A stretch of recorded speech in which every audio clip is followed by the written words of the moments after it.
ਸਿਰਫ ਇੱਕ LMI ਰਸਤਾ ਨਹੀਂ ਹੈ ਜਿਹਦੇ ਥਰੂ ਤੁਸੀਂ ਟਰੱਕ ਡਰਾਈਵਰ ਮੰਗਾ ਸਕਦੇ ਹੋ। ਤੁਸੀਂ ਬਿਨਾਂ LMI ਤੋਂ ਵੀ ਟਰੱਕ ਡਰਾਈਵਰ ਮੰਗਾ ਸਕਦੇ ਹੋ। ਪਰਿਵਾਰ ਨੂੰ ਤੁਸੀਂ ਨਾਲ ਲੈ ਕੇ ਆ ਸਕਦੇ ਹੋ। ਮੈਂ ਉਹੀ ਪੁੱਛਣ ਲੱਗਾ ਜੀ। ਅੱਛਾ, ਉਹ ਨਾਲ ਆ ਸਕਦੇ ਨੇ ਪਰਿਵਾਰ? ਬਿਲਕੁਲ। ਤੁਸੀਂ ਜਦੋਂ ਪਹਿਲਾਂ ਟਰੱਕ ਡਰਾਈਵਰ ਦੀ ਫਾਈਲ ਲੱਗਣੀ, ਟੱਬਰ ਦੀ ਵੀ ਨਾਲ ਹੀ ਲੱਗ ਜਾਣੀ ਉਦੋਂ? ਬਿਲਕੁਲ ਜੀ।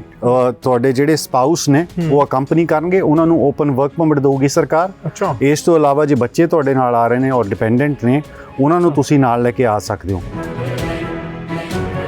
ਸਭ ਤੋਂ ਬੜੀ ਗੱਲ ਹੈ, ਜਿਹੜੇ ਡਰਾਈਵਰ ਕੈਨੇਡਾ ਕਦੇ ਦਾਖਲ ਵੀ ਨਹੀਂ ਹੋਏ, ਕਦੇ ਇੱਕ ਦਿਨ ਵੀ ਨਹੀਂ ਕੈਨੇਡਾ ਆਏ, ਜੇ ਉਹਨਾਂ ਨੂੰ ਕੈਨੇਡੀਅਨ ਕੋਈ ਇੰਪਲੋਇਰ ਹਾਇਰ ਕਰ ਲੈਂਦਾ ਔਰ ਉਹ ਕੁਆਲੀਫਾਈ ਕਰਦੇ ਨੇ ਸਕੋਰ ਦੇ ਲਈ, ਤਾਂ ਬਿਲਕੁਲ ਉਹ ਆਪਣੀ ਐਪਲੀਕੇਸ਼ਨ ਦਾਇਰ ਕਰ ਸਕਦੇ ਨੇ ਔਰ ਬਿਨਾਂ ਕੈਨੇਡਾ ਆਏ ਇਮੀਗ੍ਰੇਸ਼ਨ ਵੀ ਹਾਸਲ ਕਰ ਸਕਦੇ ਨੇ। ਜਿਵੇਂ ਤੁਸੀਂ ਕੈਨੇਡੀਅਨ ਡਰਾਈਵਰ ਨੂੰ ਹਾਇਰ ਕਰਦੇ ਹੋ, ਉਸੇ ਤਰ੍ਹਾਂ ਕੰਪਨੀ ਨੇ ਡਰਾਈਵਰ ਸਿਲੈਕਟ ਕਰਨਾ, ਉਸ ਤੋਂ ਬਾਅਦ ਉਹਨੂੰ ਇੱਕ ਪੇਜ ਦੀ ਜੌਬ ਆਫਰ ਦੇਣੀ ਹੈ। ਜੇ ਉਹਨਾਂ ਦਾ ਕੰਟਰੈਕਟ ਵੱਡਾ ਹੈਗਾ ਤਾਂ ਕੰਟਰੈਕਟ ਸਾਈਨ ਕਰਨਾ। ਜਿਵੇਂ ਕੈਨੇਡੀਅਨ ਨੂੰ ਹਾਇਰ ਕਰ ਰਹੇ ਨੇ, ਉਸੇ ਤਰ੍ਹਾਂ ਤੁਸੀਂ ਫੋਰਨ ਡਰਾਈਵਰ ਨੂੰ ਹਾਇਰ ਕਰਨਾ।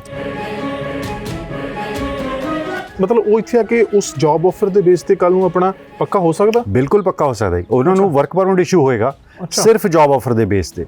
LMI ਦੀ ਜਾਂ ਲੈਂਗੁਏਜ ਬਿਲਕੁਲ ਕੋਈ ਜ਼ਰੂਰਤ ਨਹੀਂ, ਚਾਹੇ ਡਰਾਈਵਰ ਕੈਨੇਡਾ ਚ ਆਏ ਨੇ ਜਾਂ ਕੈਨੇਡਾ ਤੋਂ ਬਾਹਰ ਨੇ।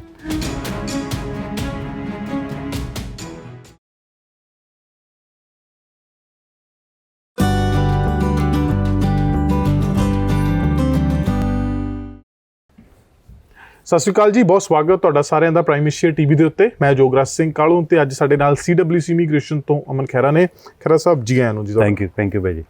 ਖਹਿਰਾ ਸਾਹਿਬ, ਅੱਜ ਟਰੱਕ ਡਰਾਈਵਰਸ ਕੈਨੇਡਾ ਕਿਹੜੇ ਢੰਗ ਤਰੀਕੇ ਨਾਲ ਆ ਸਕਦੇ ਉਹਦੀ ਗੱਲ ਕਰਨੀ ਆ। ਪਰਿਵਾਰ ਸਮੇਤ ਕਿੱਦਾਂ ਆ ਸਕਦੇ ਤੇ ਆ ਕੇ ਇੱਥੇ ਪੱਕੇ ਕਿੱਦਾਂ ਹੋ ਸਕਦੇ ਆ। ਉਹਦੇ ਵਿੱਚ ਜਿਹੜੀ ਹੈ ਬਿਨਾਂ LMI ਤੋਂ ਆਉਣ ਵਾਲੀ ਕੰਡੀਸ਼ਨ ਹੈ ਨਾ, ਇਹ ਸਾਰਿਆਂ ਨੂੰ ਅੱਜ ਬਹੁਤ ਹੈਰਾਨ ਕਰੂਗੀ। ਇੱਕ ਤਾਂ ਆਪਾਂ ਉੱਤੇ ਤੁਹਾਡੇ ਕੋਲ ਜਾਣਕਾਰੀ ਲੈਣੀਆਂ ਨੇ, ਨੰਬਰ ਦੂਸਰੀ ਲੈਣੀ ਹੈ ਕਿ ਜਿਨ੍ਹਾਂ ਨੂੰ LMI ਚਾਹੀਦੀ ਆ ਉਹਨਾਂ ਵਾਸਤੇ ਸਰਕਾਰ ਨੇ ਹੁਣ ਕੈਟੇਗਰੀ ਸ਼ਿਫਟ ਕਰਤੀ ਆ, ਟਰੱਕ ਡਰਾਈਵਰਾਂ ਨੂੰ ਉੱਚੀ ਕੈਟੇਗਰੀ ਦੇ ਵਿੱਚ ਪਾਤਾ। ਉਹਦੇ ਬਾਰੇ ਇੱਕ ਕਰਕੇ ਜਾਣਕਾਰੀ ਲੈਣੀ ਹੈ। ਸਭ ਤੋਂ ਪਹਿਲਾਂ ਤੇ ਜਿਹੜੇ ਬਿਨਾਂ LMI ਤੋਂ ਉਹ ਕਿਸ ਢੰਗ ਤਰੀਕੇ ਨਾਲ ਜਿਹੜਾ ਟਰੱਕ ਡਰਾਈਵਰ ਆ ਉਹ ਕੈਨੇਡਾ ਆ ਸਕਦਾ ਜੀ? ਇੰਪਲੋਇਰਸ ਲਈ ਇਹ ਬਹੁਤ ਬੜੀ ਸਹੂਲਤ ਹੈ ਜਿਹੜੀ ਫੈਡਰਲ ਸਰਕਾਰ ਨੇ ਦਿੱਤੀ ਹੋਈ ਹੈ ਵੀ ਜਿਹੜੇ ਜਦੋਂ ਤੁਸੀਂ ਟਰੱਕ ਡਰਾਈਵਰ ਨੂੰ ਤੁਸੀਂ ਕੈਨੇਡਾ ਬੁਲਾਉਣਾ ਹੈ, ਉਹ ਕਿ ਸਿਰਫ ਇੱਕ LMI ਰਸਤਾ ਨਹੀਂ ਹੈ ਜਿਹਦੇ ਥਰੂ ਤੁਸੀਂ ਟਰੱਕ ਡਰਾਈਵਰ ਮੰਗਾ ਸਕਦੇ ਹੋ। ਤੁਸੀਂ ਬਿਨਾਂ LMI ਤੋਂ ਵੀ ਟਰੱਕ ਡਰਾਈਵਰ ਮੰਗਾ ਸਕਦੇ ਹੋ। ਅੱਛਾ। ਨਾਓ ਜਦੋਂ ਵੀ ਅਸੀਂ ਇੰਪਲੋਇਰ ਦੀ ਅਸੈਸਮੈਂਟ ਕਰਦੇ ਹਾਂ, ਸਭ ਤੋਂ ਪਹਿਲਾਂ ਇਹੀ ਦੇਖਿਆ ਜਾਂਦਾ ਵੀ ਕੀ ਇਹ ਇੰਪਲੋਇਰ ਬਿਨਾਂ LMI ਤੋਂ ਕੁਆਲੀਫਾਈ ਕਰਦਾ ਔਰ ਜਾਂ LMI ਦੇ ਪ੍ਰੀ ਰਿਕੁਆਇਜ਼ਿਟ ਮੀਟ ਕਰਦੇ ਨੇ ਜਾਂ ਨਹੀਂ ਕਰਦੇ। ਔਰ ਜਿਹੜੀ ਬਿਨਾਂ LMI ਤੋਂ ਡਰਾਈਵਰਸ ਜਦੋਂ ਤੁਸੀਂ ਕੈਨੇਡਾ ਮੰਗਾਉਂਦੇ ਹੋ ਤਾਂ ਸਿਰਫ ਉਹਨਾਂ ਦੇ ਵਿੱਚ ਕਾਫੀ ਬੈਨੀਫਿਟਸ ਨੇ। ਸਿਰਫ ਤੁਸੀਂ ਜੌਬ ਆਫਰ ਦੇ ਬੇਸ ਤੇ ਇੰਡੀਵਿਜੂਅਲ ਨੂੰ ਕੈਨੇਡਾ ਬੁਲਾਉਂਦੇ ਹੋ। ਅੱਛਾ। ਔਰ ਦੂਸਰਾ ਜਿਹੜਾ ਮਤਲਬ ਉਹ ਇੱਥੇ ਆ ਕੇ ਉਸ ਜੌਬ ਆਫਰ ਦੇ ਬੇਸ ਤੇ ਕੱਲ ਨੂੰ ਆਪਣਾ ਪੱਕਾ ਹੋ ਸਕਦਾ? ਬਿਲਕੁਲ ਪੱਕਾ ਹੋ ਸਕਦਾ। ਉਹਨਾਂ ਨੂੰ ਵਰਕ ਪਰਮਿਟ ਇਸ਼ੂ ਹੋਏਗਾ ਸਿਰਫ ਜੌਬ ਆਫਰ ਦੇ ਬੇਸ ਤੇ। LMI ਦੀ ਜਾਂ ਲੈਂਗੁਏਜ ਬਿਲਕੁਲ ਕੋਈ ਜ਼ਰੂਰਤ ਨਹੀਂ, ਚਾਹੇ ਡਰਾਈਵਰ ਕੈਨੇਡਾ ਚ ਆਏ ਨੇ ਜਾਂ ਕੈਨੇਡਾ ਤੋਂ ਬਾਹਰ ਨੇ। ਜੇ ਉਹਨਾਂ ਕੋਲ ਕੋਈ ਇੰਪਲੋਇਰ ਕੈਨੇਡੀਅਨ ਇੰਪਲੋਇਰ ਜਿਹੜੀ ਕਿ ਟਰੱਕਿੰਗ ਕੰਪਨੀ ਹੈ, ਜੇ ਉਹਨਾਂ ਨੂੰ ਜੌਬ ਆਫਰ ਦੇ ਦਿੰਦੀ ਹੈ, ਉਹਦੇ ਬੇਸ ਤੇ ਇੱਕ ਦਿਨ ਦੇ ਵਿੱਚ ਉਹ ਪਰਮਿਟ ਲੈ ਸਕਦੇ ਨੇ। ਜੇ ਕੈਨੇਡਾ 'ਚ ਨੇ 2 ਮਹੀਨਿਆਂ ਦੇ ਵਿੱਚ ਉਹਨਾਂ ਨੂੰ ਪ੍ਰੋਸੈਸ ਲੱਗਦਾ। ਜੇ ਉਹ ਕੈਨੇਡਾ ਤੋਂ ਬਾਹਰ ਨੇ, ਜੇ ਉਹਨਾਂ ਨੇ ਕੈਨੇਡਾ ਦੇ ਵਿੱਚ ਦਾਖਲ ਹੋਣਾ, ਜਿਹੜੀ ਇਹਦੇ ਪ੍ਰੀ ਰਿਕੁਆਇਜ਼ਿਟ ਨੇ ਐਜ਼ ਅ ਟਰੱਕ ਡਰਾਈਵਰ, ਉਹ ਰਿਕੁਆਇਰਮੈਂਟ ਦੋਨਾਂ ਲਈ ਸੇਮ ਹੈ। ਉਹ 2 ਸਾਲ ਦਾ ਐਕਸਪੀਰੀਅੰਸ ਤੁਹਾਨੂੰ ਚਾਹੀਦਾ ਤੇ ਨਾਲ ਉਹ ਕੰਡੀਸ਼ਨਸ ਹੈਗੀਆਂ ਨੇ ਇਹਦੇ ਵਿੱਚ ਵੀ ਜਿਹੜੀ ਬਿਨਾਂ LMI ਤੋਂ ਆਉਣਾ ਜੀ। ਜਿਹੜੇ ਐਕਸਪੀਰੀਅੰਸ ਦਾ ਪ੍ਰੀ ਰਿਕੁਆਇਜ਼ਿਟ ਆ ਉਹ ਇੰਪਲੋਇਰ ਦੀ ਰਿਕੁਆਇਰਮੈਂਟ ਹੁੰਦੀ ਹੈ, ਕਿਉਂਕਿ ਉਹ ਜਿਹੜੀ ਇੰਸ਼ੋਰੈਂਸ ਕੰਪਨੀਜ਼ ਉਹਨਾਂ ਦੀ ਫਲੀਟ ਨੂੰ ਕਵਰੇਜ ਦਿੰਦੀਆਂ ਨੇ, ਉਹ ਤੇ ਡਿਪੈਂਡ ਕਰਦਾ। ਉਹ 2 ਸਾਲ ਦੀ ਰਿਕੁਆਇਰਮੈਂਟ ਵੀਜ਼ੇ ਵਾਸਤੇ ਨਹੀਂ ਹੈਗੀ? ਬਿਲਕੁਲ ਨਹੀਂ। ਵੀਜ਼ੇ ਲਈ ਤਾਂ ਤੁਸੀਂ 0 ਐਕਸਪੀਰੀਅੰਸ ਤੋਂ ਵੀ ਡਰਾਈਵਰ ਨੂੰ ਮੰਗਾ ਸਕਦੇ ਹੋ। ਬਟ ਕਿਉਂਕਿ ਕਈ ਵਾਰ ਕੰਪਨੀ ਦੀ ਪ੍ਰੀ ਰਿਕੁਆਇਜ਼ਿਟ ਹੁੰਦੀ ਹੈ, ਜਿਹਨਾਂ ਨੇ ਇੰਸ਼ੋਰੈਂਸ ਲੈਣਾ ਹੈ, ਤਾਂ ਉਹਨਾਂ ਨੇ ਡਰਾਈਵਰ ਦੀ ਜਿਹੜੀ ਮਿਨੀਮਮ ਰਿਕੁਆਇਰਮੈਂਟ ਰੱਖੀ ਹੁੰਦੀ ਹੈ ਵੀ 2 ਇਅਰਸ ਦਾ ਐਕਸਪੀਰੀਅੰਸ ਹੋਣਾ ਚਾਹੀਦਾ। ਤਾਂ ਕਰਕੇ ਉਹ ਰਿਕੁਆਇਰਮੈਂਟ ਜਿਹੜੀ ਹੈ ਲਾਗੂ ਹੁੰਦੀ ਹੈ। ਅਦਰਵਾਈਜ਼ ਜਿਹੜੀਆਂ ਕੰਪਨੀਜ਼ 'ਚ ਕੋਈ ਇਹੋ ਜਿਹੀ ਫਲੀਟ ਇੰਸ਼ੋਰੈਂਸ ਦੀ ਰਿਕੁਆਇਰਮੈਂਟ ਨਹੀਂ ਹੈ, ਤਾਂ ਉਹ ਜਿਹੜੇ ਐਕਸਪੀਰੀਅੰਸ ਦੀ ਰਿਕੁਆਇਰਮੈਂਟ ਉਹਨੂੰ ਘਟਾ ਸਕਦੇ ਨੇ। ਅੱਛਾ। ਉਹ 2 ਸਾਲ ਦਾ ਮੈਂਡੇਟਰੀ ਨਹੀਂ ਹੈਗਾ? ਬਿਲਕੁਲ ਨਹੀਂ ਹੈਗਾ। ਸੋ ਡਰਾਈਵਰ ਲਈ ਜਿਹੜੀ ਮੈਂਡੇਟਰੀ ਚੀਜ਼ ਹੈ ਉਹ ਹੈਗੀ ਹੈ ਵੀ ਜਦੋਂ ਉਹਨਾਂ ਨੇ ਕੈਨੇਡਾ ਦੇ ਵਿੱਚ ਦਾਖਲ ਹੋਣਾ, ਇੱਥੇ ਆ ਕੇ ਉਹਨਾਂ ਨੂੰ ਜਿਹੜਾ ਪ੍ਰੋਵਿੰਸ਼ੀਅਲ ਲਾਇਸੈਂਸ ਹੈ, ਜਿਸ ਪ੍ਰੋਵਿੰਸ ਦੇ ਵਿੱਚ ਉਹ ਕੈਨੇਡਾ 'ਚ ਦਾਖਲ ਹੋ ਰਹੇ ਨੇ, ਉਹ ਲਾਇਸੈਂਸ ਲੈਣਾ ਲਾਜ਼ਮੀ ਹੁੰਦਾ ਨਾ। ਉਹਦੇ ਲਈ ਉਹਨਾਂ ਨੂੰ ਜਿਹੜਾ mandatory entry level testing training ਜਿਹੜਾ ਹੈਗਾ ਉਹ ਰੱਖਿਆ ਗਿਆ, ਮੈਲਟ ਜਿਹਨੂੰ ਕਿਹਾ ਜਾਂਦਾ।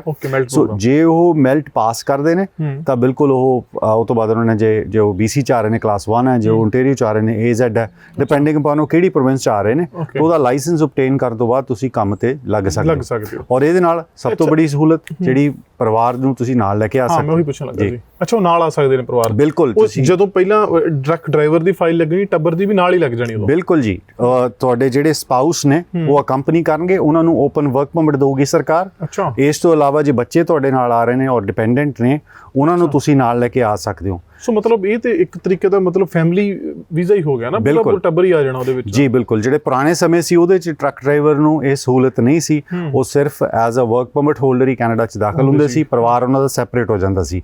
ਹੁਣ ਸਰਕਾਰ ਨੇ ਅਲਾਓ ਕਰਤਾ ਵੀ ਤੁਸੀਂ ਆਪਣੇ ਸਪਾਊਸ ਨੂੰ ਵੀ ਨਾਲ ਔਰ ਬੱਚਿਆਂ ਨੂੰ ਵੀ ਨਾਲ ਕੈਨੇਡਾ ਦੇ ਵਿੱਚ ਲੈ ਕੇ ਆਉਂਗੇ। ਅੱਛਾ, ਇਹਦੇ ਵਿੱਚ ਜਿਹੜੀਆਂ ਹੁਣ ਬਿਨਾਂ LMIਆਂ ਤੋਂ ਨੇ, ਇਹ 'ਚ ਦੇਸ਼ ਕਿਹੜੇ-ਕਿਹੜੇ ਆਉਂਦੇ ਨੇ? ਕੁਝ ਕੰਟਰੀਆਂ ਐਗਜ਼ੈਂਪਟ ਵੀ ਨੇ ਕਿ ਜਾਂ ਸਾਰੀਆਂ ਸ਼ਾਮਲ ਨੇ ਇਹਦੇ ਵਿੱਚ? ਜੀ, ਇਹਦੇ 'ਚ ਕੁਝ ਸਪੈਸੀਫਿਕ ਕੰਟਰੀਜ਼ ਨੇ ਜਿਹੜੀਆਂ ਫ੍ਰੈਂਕੋਫੋਨ ਦੇ ਵਿੱਚ ਆਉਂਦੀਆਂ ਨੇ, ਔਰ ਤਕਰੀਬਨ ਇਹਦੇ 'ਚ 28 ਤੋਂ 29 ਜਿਹੀਆਂ ਕੰਟਰੀਜ਼ ਨੇ, ਜਿਵੇਂ ਮੋਰੋਕੋ ਹੋ ਗਿਆ, ਸੈਨੇਗਲ ਹੋ ਗਿਆ, ਆਈਵਰੀ ਕੋਸਟ, ਇਹੋ ਜਿਹੀਆਂ ਬਹੁਤ ਕੰਟਰੀਜ਼ ਨੇ ਜਿਹੜੀਆਂ ਮੋਸਟਲੀ ਅਫਰੀਕਾ ਦੇ ਵਿੱਚ ਨੇ ਔਰ ਇਹਦੇ 'ਚ ਇਸ ਪਾਰਟਿਕੂਲਰ ਕੈਟਾਗਰੀ ਦੇ ਵਿੱਚ ਆਉਂਦੇ ਨੇ। ਔਰ ਉੱਥੇ ਜਿਹੜੇ ਕੁਆਲੀਫਾਈਡ ਡਰਾਈਵਰਸ ਦੀ ਬਹੁਤ ਬੜੀ ਭਰਮਾਰ ਹੈ, ਕਿਉਂਕਿ ਉਹ ਡਰਾਈਵਰਸ ਮੋਸਟਲੀ ਯੂਰਪ 'ਚ ਜਾ ਕੇ ਚਲਾਉਂਦੇ ਨੇ ਜਾਂ ਨਾਰਥ ਅਮਰੀਕਾ ਜਾ ਕੇ ਟਰੱਕਿੰਗ ਦੇ ਵਿੱਚ ਕੰਮ ਕਰਦੇ ਨੇ। ਸੋ ਹੁਣ ਉਹਨਾਂ ਨੂੰ ਅਟਰੈਕਟ ਕਰਨ ਲਈ ਸਰਕਾਰ ਨੇ ਇਹ ਜਿਹੜਾ ਪ੍ਰੋਗਰਾਮ ਚਲਾਇਆ, ਜਿਹਦੇ ਵਿੱਚ ਜਿਹੜੀ ਸਭ ਤੋਂ ਬੜੀ ਸਹੂਲਤ ਹੈ ਉਹ ਇੰਪਲੋਇਰ ਲਈ ਮੈਂ ਕਹੂੰਗਾ, ਕਿਉਂਕਿ ਜੇ ਇੰਪਲੋਇਰ ਨੇ LMIA ਲੈ ਕੇ ਕਿਸੇ ਡਰਾਈਵਰ ਨੂੰ ਸਪਾਂਸਰ ਕਰਨਾ ਹੈ, ਫਿਰ ਉਹਨਾਂ ਨੂੰ $1000 ਪਹਿਲਾਂ ਤਾਂ ਫੀਸ ਭਰਨੀ ਪਊਗੀ। ਫਿਰ ਇੱਕ ਸਭ ਤੋਂ ਬੜੀ ਪ੍ਰੋਬਲਮ ਜਿਹੜੀ ਇੰਪਲੋਇਰ ਨੂੰ ਆਉਂਦੀ ਹੈ, ਇੱਕ ਲੰਬਾ ਇੰਟਰਵਿਊ ਦਾ ਪ੍ਰੋਸੈਸ ਹੈ ਜਿਹਦੇ ਤੋਂ ਗੁਜ਼ਰਨਾ ਪੈਂਦਾ। ਫਿਰ ਉਸ ਤੋਂ ਬਾਅਦ ਆਡਿਟਸ ਨੇ, ਆਡਿਟ ਵੀ ਕਈ ਵਾਰ ਇੰਪਲੋਇਰ ਨੂੰ ਡਿਸਕੁਆਲੀਫਾਈ ਕਰ ਦਿੰਦੇ ਨੇ ਜਾਂ ਇੰਪਲੋਇਰ ਨੂੰ ਕਈ ਚੀਜ਼ਾਂ ਨਾਲ ਪੈਨਲਾਈਜ਼ ਕੀਤਾ ਜਾ ਸਕਦਾ। ਹੁਣ ਇਹਦੇ ਵਿੱਚ ਸਿਰਫ ਉਹ ਕੰਪਨੀ ਦੀ ਜੌਬ ਆਫਰ ਲੱਗਣੀ ਹੈ ਕਿ ਦੈਟਸ ਇਟ, ਹੋਰ ਕੁਝ? ਜੀ ਬਿਲਕੁਲ, ਜਿਵੇਂ ਤੁਸੀਂ ਕੈਨੇਡੀਅਨ ਡਰਾਈਵਰ ਨੂੰ ਹਾਇਰ ਕਰਦੇ ਹੋ, ਉਸੇ ਤਰ੍ਹਾਂ ਕੰਪਨੀ ਨੇ ਡਰਾਈਵਰ ਸਿਲੈਕਟ ਕਰਨਾ, ਉਸ ਤੋਂ ਬਾਅਦ ਉਹਨੂੰ ਇੱਕ ਪੇਜ ਦੀ ਜੌਬ ਆਫਰ ਦੇਣੀ ਹੈ।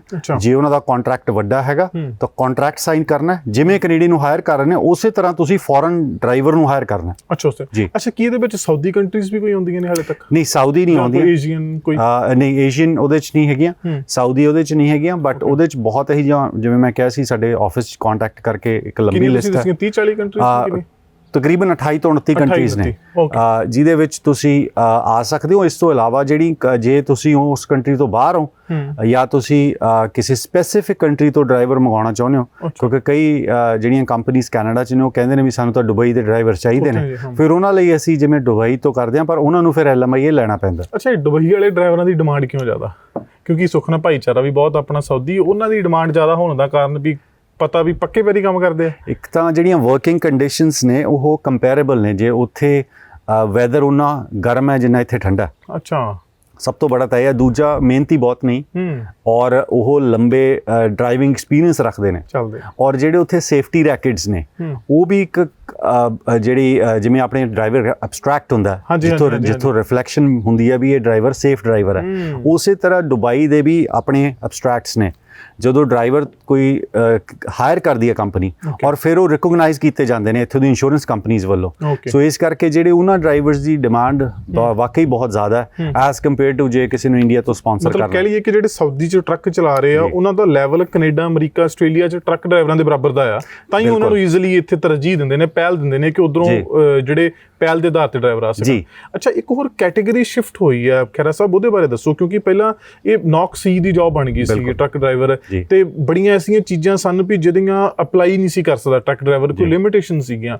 ਉਹ ਨੌਕ ਹੁਣ ਚੇਂਜ ਹੋਣ ਨਾਲ ਕੀ ਫਰਕ ਪਏਗਾ? ਜੀ ਬਿਲਕੁਲ, ਹੁਣ ਇੱਕ ਤਾਂ ਟੀਅਰ ਸਿਸਟਮ ਆ ਗਿਆ।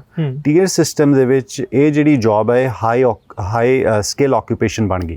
ਉਹਦਾ ਸਭ ਤੋਂ ਬੜਾ ਬੈਨੀਫਿਟ ਹੈਗਾ ਵੀ ਟਰੱਕ ਡਰਾਈਵਰ ਲਈ ਸਾਰੀਆਂ ਇਮੀਗ੍ਰੇਸ਼ਨ ਆਪਸ਼ਨਸ ਖੁੱਲ ਗਈਆਂ ਹੁਣ।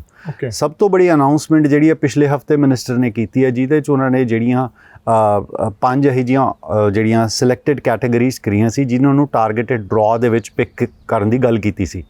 ਉਹਦੇ 'ਚ ਟਰਾਂਸਪੋਰਟੇਸ਼ਨ ਵੀ ਮੇਨ ਹੈ। ਸੋ ਜਿਹੜਾ ਆਉਣ ਵਾਲਾ ਸਮਾਂ ਉਹਦੇ 'ਚ ਟਾਰਗੇਟਡ ਡਰਾ ਨਿਕਲਣਗੇ ਐਕਸਪ੍ਰੈਸ ਐਂਟਰੀ ਦੇ ਵਿੱਚ, ਭਾਵ ਕਿ ਜੇ ਕੋਈ ਟਰੱਕ ਡਰਾਈਵਰ ਕੈਨੇਡਾ ਦੇ ਵਿੱਚ ਆਇਆ ਹੋਇਆ, ਕੈਨੇਡਾ ਦੇ ਵਿੱਚ ਉਹ ਕੰਮ ਕਰ ਰਹੇ ਨੇ ਔਰ ਉਹਨਾਂ ਨੇ ਆਪਣੀ ਐਪਲੀਕੇਸ਼ਨ ਐਕਸਪ੍ਰੈਸ ਐਂਟਰੀ ਦੇ ਵਿੱਚ ਪਾਈ ਹੋਈ ਹੈ, ਤਾਂ ਘੱਟ CRS ਜਿਹੜਾ ਕੰਪਰੀਹੈਂਸਿਵ ਰੈਂਕਿੰਗ ਸਿਸਟਮ ਦੇ ਥਰੂ ਘੱਟ CRS ਸਕੋਰ ਦੇ ਹੋਣ ਦੇ ਬਾਵਜੂਦ ਵੀ ਉਹਨਾਂ ਨੂੰ ਪਿਕ ਕਰ ਲਿਆ ਜਾਊਗਾ। ਅੱਛਾ, ਐਕਸਪ੍ਰੈਸ ਐਂਟਰੀ ਹੁਣ ਖੁੱਲ ਗਈ ਉਹਨਾਂ ਵਾਸਤੇ? ਜੀ ਬਿਲਕੁਲ, ਔਰ ਡਰਾ ਵੀ ਆਪਸ਼ਨ ਨਹੀਂ ਸੀ ਨਾ ਹੈਗਾ। ਬਿਲਕੁਲ, ਉਹ ਪਹਿਲਾਂ ਜਿਹੜੀਆਂ ਆਪਸ਼ਨਸ ਨਹੀਂ ਸੀ, ਹੁਣ ਇਹ ਆਪਸ਼ਨਸ ਖੁੱਲ ਗਈਆਂ। ਉਹ ਸਿਰਫ ਪ੍ਰੋਵਿੰਸ਼ੀਅਲ ਜਿਹੜੀ PNP ਪ੍ਰੋਗਰਾਮ ਹੀ ਨਹੀਂ, ਹੁਣ ਉਹ ਐਕਸਪ੍ਰੈਸ ਐਂਟਰੀ ਦੇ ਵਿੱਚ ਆਪਣੀ ਐਪਲੀਕੇਸ਼ਨ ਦਾਇਰ ਕਰਕੇ ਪਰਿਵਾਰ ਦੇ ਸਮੇਤ ਪੱਕੇ ਹੋ ਸਕਦੇ ਨੇ। ਸਭ ਤੋਂ ਬੜੀ ਗੱਲ ਹੈ, ਜਿਹੜੇ ਡਰਾਈਵਰ ਕੈਨੇਡਾ ਕਦੇ ਦਾਖਲ ਵੀ ਨਹੀਂ ਹੋਏ ਕਦੇ ਇੱਕ ਦਿਨ ਵੀ ਨਹੀਂ ਕੈਨੇਡਾ ਆਏ। ਜੇ ਉਹਨਾਂ ਨੂੰ ਕੈਨੇਡੀਅਨ ਕੋਈ ਇੰਪਲੋਇਰ ਹਾਇਰ ਕਰ ਲੈਂਦਾ ਔਰ ਉਹ ਕੁਆਲੀਫਾਈ ਕਰਦੇ ਨੇ ਸਕੋਰ ਦੇ ਲਈ, ਤਾਂ ਬਿਲਕੁਲ ਉਹ ਆਪਣੀ ਐਪਲੀਕੇਸ਼ਨ ਦਾਇਰ ਕਰ ਸਕਦੇ ਨੇ ਔਰ ਬਿਨਾਂ ਕੈਨੇਡਾ ਆਏ ਇਮੀਗ੍ਰੇਸ਼ਨ ਵੀ ਹਾਸਲ ਕਰ ਸਕਦੇ ਨੇ। ਬਿਲਕੁਲ ਠੀਕ ਹੈ ਜੀ। ਅੱਛਾ, ਇਹਦੇ ਵਾਸਤੇ ਕੁਝ ਕੰਡੀਸ਼ਨਸ ਵੀ ਬਦਲੀਆਂ ਨੇ ਕੈਟਾਗਰੀ ਚੇਂਜ ਹੋਣ ਦੇ ਨਾਲ, ਕਿ ਕੰਡੀਸ਼ਨਾਂ ਜੋ ਪਹਿਲਾਂ ਸਾਨੂੰ ਉਹੀ ਨੇ ਐਜ਼ ਇਟ ਇਜ਼, ਆਇਲਸ ਦੀਆਂ ਜਾਂ ਐਕਸਪੀਰੀਅੰਸ ਦੀਆਂ ਜਾਂ ਏਜ ਦੀਆਂ ਜਾਂ ਹੋਰ ਕਿਸੇ ਚੀਜ਼ ਦੀਆਂ? ਜੀ ਬਿਲਕੁਲ, ਜਿਹੜੀਆਂ ਪ੍ਰੀ ਰਿਕੁਇਜ਼ਿਟਸ ਨੇ ਇਹ ਕਿਉਂਕਿ ਪ੍ਰੋਵਿੰਸ਼ੀਅਲ ਅਥਾਰਟੀਜ਼ ਨੇ ਜਿਹੜੀਆਂ ਡਰਾਈਵਰਸ ਨੂੰ ਲਾਇਸੈਂਸ ਇਸ਼ੂ ਕਰਦੀਆਂ, ਸੋ ਇਹਦੇ ਤੇ ਕੋਈ ਫੈਡਰਲ ਰੂਲ ਐਪਲੀਕੇਬਲ ਨਹੀਂ ਹੁੰਦਾ ਹੈਗਾ। ਸੋ ਜਦੋਂ ਆਪਾਂ ਡਰਾਈਵਰ ਸਿਲੈਕਟ ਕਰਦੇ ਆਪਾਂ ਦੇਖਣਾ ਪੈਂਦਾ ਵੀ ਕਿਸ ਪ੍ਰੋਵਿੰਸ 'ਚੋਂ ਡਰਾਈਵ ਕਰੂਗਾ। ਸੋ ਉਹ ਪ੍ਰੋਵਿੰਸ ਦੀ ਜਿਹੜੀ ਲੈਂਗੁਏਜ ਰਿਕੁਆਇਰਮੈਂਟ ਕੀ ਬਣਦੀ ਹੈ, ਸੋ ਉਹ ਜਿਵੇਂ ਰੇਂਜ ਕਰਦੀ ਹੈ ਫਰੋਮ 4 ਬੈਂਡਸ ਤੋਂ ਲੈ ਕੇ 5 ਬੈਂਡਸ ਦੇ ਵਿੱਚ। ਸੋ ਇਹ ਜਿਹੜੇ ਡਰਾਈਵਰਸ ਕੈਨੇਡਾ ਦੇ ਵਿੱਚ ਦਾਖਲ ਹੋਣਾ ਚਾਹੁੰਦੇ ਨੇ ਜਿਨ੍ਹਾਂ ਦਾ ਆਈਲੈਟਸ ਬੇਸਿਕ ਹੈ, ਉਹ ਵੀ ਕੁਆਲੀਫਾਈ ਕਰਦੇ ਨੇ ਔਰ ਕੈਨੇਡਾ ਪਰਿਵਾਰ ਦੇ ਸਮੇਤ ਆ ਸਕਦੇ ਨੇ ਜੀ। ਅੱਛਾ, ਇੱਕ ਜਨਰਲ ਜੀ ਗੱਲ ਹੁਣ ਆਪਾਂ ਕਰਨੀ ਹੈ, ਤੇ ਚਲੋ ਚੀਜ਼ਾਂ ਸਾਰੀਆਂ ਹੋ ਗਈਆਂ। ਜਦੋਂ ਕੋਈ ਵੀ ਟਰੱਕ ਡਰਾਈਵਰ ਆਉਂਦਾ ਹੈ, ਹਰ ਇੱਕ ਨੂੰ ਹੁੰਦਾ ਵੀ ਯਾਰ ਮੇਰੇ ਪੈਸੇ ਜਾ ਕੇ ਕੈਨੇਡਾ ਕਿੰਨੇ ਕੁ ਬਣਨਗੇ। ਜੇ ਆਪਾਂ ਥੋੜੀ ਜਿਹੀ ਉਸ ਮਸਲੇ ਦੀ ਵੀ ਗੱਲ ਕਰੀਏ ਵੀ ਐਵਰੇਜ ਟਰੱਕ ਡਰਾਈਵਰ ਕੈਨੇਡਾ ਦੇ ਵਿੱਚ ਅੱਜ ਦੇ ਸਮੇਂ ਕਿੰਨੇ ਕੁ ਪੈਸੇ ਬਣਾਈ ਜਾਂਦਾ ਹੈ? ਜੀ ਬਿਲਕੁਲ, ਇਹ ਕੰਪੇਅਰ ਟੂ ਜਿਹੜੀ ਕੰਟਰੀ ਤੋਂ ਡਰਾਈਵਰਸ ਆ ਰਹੇ ਨੇ, ਚਾਹੇ ਉਹ ਦੁਬਈ ਦੀ ਆਪਾਂ ਗੱਲ ਕਰ ਲਈਏ, ਹਿੰਦੁਸਤਾਨ ਦੀ ਆਪਾਂ ਗੱਲ ਕਰ ਲਈਏ, ਜਾਂ ਈਵਨ ਮੋਰੋਕੋ ਦੀ ਗੱਲ ਕਰ ਲਈਏ ਜਿੱਥੋਂ LMI ਐਗਜ਼ੈਂਪਟਡ ਡਰਾਈਵਰਸ ਕੈਨੇਡਾ ਦੇ ਵਿੱਚ ਦਾਖਲ ਹੁੰਦੇ ਨੇ, ਉਹ ਦੀ ਜਿਹੜੀ ਸੈਲਰੀ ਰੇਂਜ ਹੈ ਉਹ ਬਹੁਤ ਸਿਗਨੀਫੀਕੈਂਟ ਡਿਫਰੈਂਸ ਹੈ। ਆਫ ਕੋਰਸ ਜਿਹੜੀ ਇੱਥੇ ਸੈਲਰੀਜ਼ ਪੇ ਹੁੰਦੀਆਂ ਨੇ ਉਹ ਮਾਈਲ ਦੇ ਹਿਸਾਬ ਨਾਲ ਹੁੰਦੀਆਂ ਨੇ। ਐਵਰੇਜ ਡਿਪੈਂਡ ਕਰਦਾ ਉਹ ਟੀਮ 'ਚ ਰਨ ਕਰਦੇ ਨੇ ਜਾਂ ਉਹ ਇਕੱਲੇ ਚਲਾਉਂਦੇ ਨੇ, ਜਾਂ ਉਹ ਜਿਹੜਾ ਰਨ ਹੈ ਉਹ ਕਿੰਨਾ ਕੁ ਡਿਫਿਕਲਟ ਹੈ, ਕਿੰਨਾ ਕੁ ਅਨਡਿਜ਼ਾਇਰਡ ਰਨ ਹੈ, ਬੇਸਿਕਲੀ ਇਹ ਕਿਹਾ ਜਾ ਸਕਦਾ। ਸੋ ਇਸੇ ਤਰ੍ਹਾਂ ਜਿਹੜਾ ਕੰਟਰੈਕਟ ਸਾਈਨ ਹੁੰਦਾ ਉਹ ਐਨੀਵੇਅਰ ਬਿਟਵੀਨ 40 ਸੈਂਟਸ ਤੋਂ ਲੈ ਕੇ 50 ਸੈਂਟ ਜਾਂ 60 ਸੈਂਟਸ ਹੈ। ਸੋ ਉਹ ਜਿਹੜੀ ਨੈਗੋਸ਼ੀਏਸ਼ਨ ਉਹ ਬਿਟਵੀਨ, ਜਿਵੇਂ ਤੁਸੀਂ ਕੈਨੇਡੀਅਨ ਨਾਲ ਨੈਗੋਸ਼ੀਏਟ ਕਰਦੇ ਹੋ ਇਸੇ ਤਰ੍ਹਾਂ ਤੁਸੀਂ ਫੋਰਨ ਨੈਸ਼ਨਲ ਨਾਲ ਨੈਗੋਸ਼ੀਏਟ ਕਰ ਸਕਦੇ ਹੋ। ਜਿਹੜੀ ਪੈਸੇ ਬਣਾਉਣ ਦੀ ਗੱਲ ਹੈ, ਯੈਸ, ਜਿੰਨੀ ਉਹ ਰਨ ਕਰਨਗੇ ਐਵਰੇਜ ਤੋਂ ਤਕਰੀਬਨ $5,000 ਤੋਂ $6,000 ਜਿਹੜਾ ਡਰਾਈਵਰ ਔਨ ਐਨ ਐਵਰੇਜ, ਜੇ ਉਹ ਲੌਂਗ ਹਾਲ ਤੇ ਰਨ ਕਰਦਾ ਜਾਂ ਟ੍ਰਾਇੰਗਲ ਕਰਦਾ, ਤਾਂ ਈਜ਼ੀਲੀ ਜਿਹੜਾ ਬਣਾ ਸਕਦੇ ਨੇ। ਉਹ ਬਾਕੀ ਬੰਦੇ ਦੀ ਮਿਹਨਤ ਤੇ ਵੀ ਡਿਪੈਂਡ ਕਰਦਾ ਨਾ। ਐਗਜ਼ੈਕਟਲੀ, ਹੁਣ ਆਪਣਾ ਪੈਰ ਹਿਲਾਉਣੇ ਨਹੀਂ ਤੇ ਫਿਰ ਡਲ ਥੋੜਾ ਬਣਨੇ। ਜਦੋਂ ਜਿਹੜਾ ਜਿੰਨੀ ਜ਼ਿਆਦਾ ਐਫਰਟ ਪਾਉਂਦਾ ਆ, ਅਸੀਂ ਦੇਖੇ ਨੇ ਕਿ ਜਿਹੜੇ ਵਧੀਆ ਤਰੀਕੇ ਨਾਲ ਮਿਹਨਤ ਕਰਦੇ ਨੇ, ਬਹੁਤ ਕੁਛ ਇਸ ਟਰੱਕਿੰਗ ਇੰਡਸਟਰੀ ਤੋਂ ਉਹਨਾਂ ਨੇ ਖੜਾ ਕੀਤਾ ਹੈ। ਕਈ ਕੁਛ ਬਣਾਇਆ, ਇੱਕ ਇਕੱਲਾ ਡਰਾਈਵਰੀ ਕਰਕੇ ਵੀ ਕਈਆਂ ਨੇ ਬਹੁਤ ਕੁਛ ਬਣਾਇਆ, ਕਈ ਨੇ ਇੱਕ ਆਪਣਾ ਟਰੱਕ ਪਾ ਕੇ ਬਹੁਤ ਕੁਛ ਬਣਾਇਆ।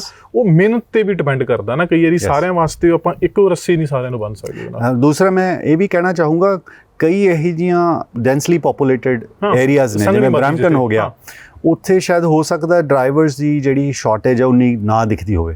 ਮੈਂ ਗੱਲ ਕਰ ਰਿਹਾ ਓਵਰਆਲ ਕੈਨੇਡਾ ਦਾ ਐਸਪੈਕਟ ਲੈ ਕੇ, ਕਿਉਂਕਿ ਇਹ ਹੋ ਸਕਦਾ ਥੋੜਾ ਬਹੁਤ ਪ੍ਰੋਗਰਾਮ ਬਰੈਂਪਟਨ ਵੀ ਦੇਖਿਆ ਜਾਂਦਾ ਹੈ, ਤਾਂ ਉੱਥੇ ਕੋਈ ਇੰਡੀਵਿਜੂਅਲ ਜਿਹੜਾ ਕੈਨੇਡੀਅਨ ਹੈ ਕਹੇ ਵੀ ਸਾਡੀ ਤੋਂ ਪਹਿਲਾਂ ਹੀ ਜੌਬ ਔਖੀ ਹੋਈ ਪਈ ਹੈ, ਤਾਂ ਸਾਨੂੰ ਤਾਂ ਜੌਬ ਮਿਲ ਨਹੀਂ ਰਹੀ, ਬਿਕੋਜ਼ ਤਾਂ ਨਹੀਂ ਮਿਲਦੀ ਬਿਕੋਜ਼ ਉਹ ਬਰੈਂਪਟਨ 'ਚ ਚਲਾਉਣਾ ਚਾਹੁੰਦੇ ਨੇ। ਉਹ ਚਾਹੁੰਦੇ ਨੇ ਵੀ ਮੈਂ 9 to 5 ਜੌਬ ਕਰਾਂ, ਸਵੇਰੇ ਜਾਵਾਂ ਤੇ ਸ਼ਾਮ ਨੂੰ ਮੈਂ ਵਾਪਸ ਆ ਜਾਏ, ਜਾਂ ਮੇਰੇ ਕੋਈ ਡੈਡੀਕੇਟਿਡ ਰਨ ਹੋਵੇ। ਯੈਸ, ਉਹਨਾਂ ਦੀ ਡਿਮਾਂਡ ਜਿਹੜੀ ਹੈ ਉਹ ਬਿਲਕੁਲ ਜ਼ਿਆਦਾ ਹਾਈ ਹੈ, ਕਿਉਂਕਿ ਉਹ ਤਾਂ ਕੈਨੇਡੀਅਨ ਆਲਰੇਡੀ ਇਨਵੋਲਵ ਨੇ।